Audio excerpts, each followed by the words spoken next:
Welcome to the last module of Chapter 4, A Truly Beautiful Mind. At the urging of a colleague, Einstein wrote a letter to the American President Franklin D. Roosevelt, urging he was being pushed by one of his colleagues to write a letter to the President on 2 August 1939, in which he warned. What's a warning? A warning is an advice to be cautious, to be careful. A single bomb of this type. So what he wrote in the letter, a single bomb of this type. Which bomb is he talking about? Nuclear bomb. Exploded, burst in a port might very well destroy the whole port together with some of the surrounding territory. So he talked about the repercussions, the consequences, which the devastation which a single atomic bomb could cause. His words did not fail to have an effect. Quite ironic remark. Why? Let's read further. The Americans developed the atomic bomb in a secret project of their own. And why were the scientists concerned?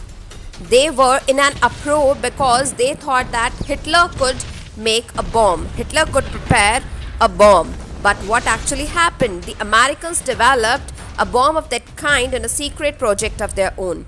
And they not only made but also dropped it on the Japanese cities of Hiroshima and Nagasaki in August 1945. Einstein was deeply shaken by the extent of the destruction. His humane and liberal mind was quite perturbed, quite disturbed when he saw the devastation, the destruction, the consequences, aftermath of World War II. This time he wrote a public missive. Missive is a long and official letter to the United Nations. In it, he suggested the formation of a world government. Why? Which could maintain world peace, which could ensure world peace.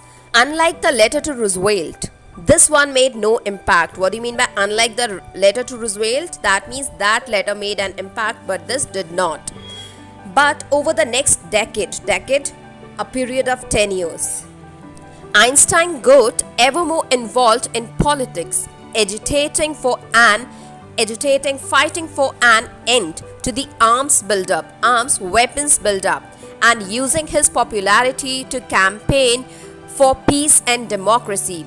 He was a popular scientist, he was a Nobel Prize recipient, so he used all that fame to establish world peace and democracy. We know about his liberal and anti-Philistine approach. When Einstein died in 1955 at the age of 76, he was celebrated as a visionary, the one who can very well contemplate about the consequences of a particular situation or an action in an intelligent way. And world citizen, a cosmopolitan, as he was concerned about the world. If we are asked about world citizen, so we need to talk about his liberal approach, that too for the entire world, as much as a scientific genius. So the chapter gets over here. Thank you. Feel free to comment.